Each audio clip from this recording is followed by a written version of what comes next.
Hello दोस्तों, स्वागत है आपका क्यूए ग्रुप के वीडियो में। अभी सबसे इम्पोर्टेंट चीज़ जो क्यूए के लिए चल रही है वो चल रही है एपीआई टेस्टिंग।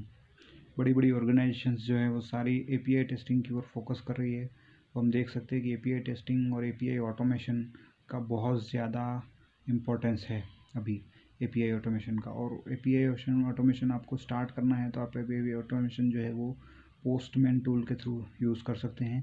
इसका फ्री वर्ज़न भी अवेलेबल है और लाइसेंस वर्ज़न भी अवेलेबल है पोस्टमैन में। आप पोस्टमैन के उस वर्ज़न का यूज़ करके एपीआई टेस्टिंग कर सकते हो। बेसिक इंटरव्यूज़ में भी एपीआई के क्वेश्चन पूछे जा रहे हैं कि कैसे आप एपीआई टेस्टिंग करते हो, पोस्टमैन में कैसे एपीआई को सेट करते हो और किस तरह से आप एपीआई टेस्टिंग कर सकते हो। जैसे फॉर एग्जांपल कि अगर कोई भी आपको एक एपीआई दी जाती है, एपीआई का यूआरएल दिया जाता है, इसको एंड पॉइंट बोलते हैं, वो एंड पॉइंट दिया जाता है और उसके साथ या तो अगर वो मल्टीपल टाइप की एपीआईज होती है, get put get post put patch delete, इस टाइप की एपीआईज होती है। इन एपीआईज को टेस्ट करना होता है। मेनली गेट से डेटा फेच होता है और पोस्ट से हम कोई नया रिकॉर्ड क्रिएट करते हैं, पुट से पूरा रिकॉर्ड अपडेट करते हैं, पैच के थ्रू हम जो है कुछ एक फील्ड्स को अपडेट करना होता है तो हम पैच के थ्रू करते हैं और डिलीट से डिलीट करते हैं। ये सारे क्वेश्चंस अभी कंपनीज़ में पूछे जा रहे हैं और एपीआई टेस्टिंग पे ज़्यादा फोकस किया जा रहा है। और रिसेंटली एपीआई में पोस्टमैन के थ्रू ऑटोमेशन भी हो रहा है। कलेक्शन को आप ऑटोमेट कर पा रहे हो। मल्टीपल डायनामिक पैरामीटर्स दे के आप कलेक्शन को रन करोगे तो आप मल्टीपल टाइम सेम कलेक्शन को रन कर सकते हो और मल्टीपल टाइम जो है सेम कलेक्शन को रन करके आप ऑटोमेशन कर सकते हो एपीआईज़ का। वो बहुत इंपॉर्टेंट चल रहा है अभी, आप तो उस पर आप ध्यान देना शुरू करें। और हमने देखा है अभी इंटरव्यूज़, हमने 10-12 इंटरव्यूज़ लिए, उनमें सब लोग लिख के आ रहे हैं सेलेनियम जावा सब कुछ, लेकिन प्रॉपर नॉलेज नहीं है। और इंटरव्यूअर को चाहिए कि आपका लॉजिक नहीं सुनना है। इंटरव्यूअर आपका लॉजिक नहीं सुनना चाहता है कि मैं ऐसे कर लूँगा ऐसे कर लूँगा। आप उसको कोड करके बताएं। भले कोड गलत हो थोड़ा बहुत चलेगा, लेकिन आपको लॉजिक जो है कोड में लिख के बताना है।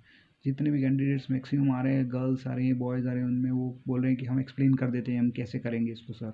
तो वो नहीं चाहिए। इंटरव्यूअर को चाहिए कि आप उसका कोई बेसिक कोड भी लिखें, पर लिखें। आपसे पूरी सिंटैक्स करेक्ट एक्सपेक्ट नहीं की जा रही है, लेकिन अक्सर एक्सपेक्ट किया जाता है कि पाइथन में या जावा में जो भी लिख रहे हैं आप बेसिक मेथड्स बताएं, राइट। कि कैसे विंडोज़ हैंडल होंगे, कैसे जो है आप स्विच करेंगे एक टैब से दूसरे टैब में, उनकी आप बेसिक मेथड भी लिखोगे ना, उसके थ्रू वो आपको इम्पोर्टेंट है।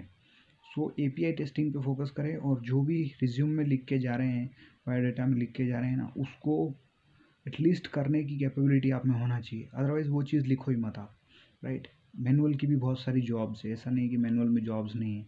तो आप जो भी कर रहे हो क्यूए का अच्छी प्रॉपर नॉलेज लेके जाओ, बेसिक्स का नॉलेज लेके जाओ। क्यूए का बेसिक्स आपका पूरा पक्का होना चाहिए। रिग्रेशन क्या होता है, रीटेस्टिंग क्या होता है, मैनुअल टेस्टिंग में क्या क्या कॉन्सेप्ट होते हैं, टेस्ट केस डिज़ाइंस की क्या टेक्निक्स होती है, सारी चीज़ों को आप अच्छे से प्रॉपर समझ के जाओ। आप ये मत सोचो कि नहीं यार मैनु आजकल ऑटोमेशन का ही ज़माना नहीं। इंटरव्यूज़ में पहले मैनुअल से ही शुरू करता है। बेसिक आपको पता नहीं होगा तो आप ऑटोमेशन नहीं कर पाओगे। कोडिंग कोई कितना अच्छा पाइथन डेवलपर पाइथन की कोडिंग कर सकता है, राइट, लेकिन उसको लॉजिक पता होना चाहिए कि कौन से सिनेरियोस टेस्ट करना इंपॉर्टेंट है इसके अंदर। इस टाइप की चीज़ें आपको ज़्यादा इंपॉर्टेंटली अपने माइंड में रखना पड़ेगी और सीखना पड़ेगी, राइट। तो एपीआई टेस्टिंग पे स्टार्ट कर दो आप फोकस करना। और आपके कोई क्वेश्चंस हो एपीआई टेस्टिंग से रिलेटेड तो आप पूछ सकते हो। और आप मुझे बताना कि और भी कौन से ऐसे टूल्स हैं जो एपीआई के लिए आप यूज़ कर रहे हैं पोस्टमैन के अलावा। थैंक यू दोस्तों।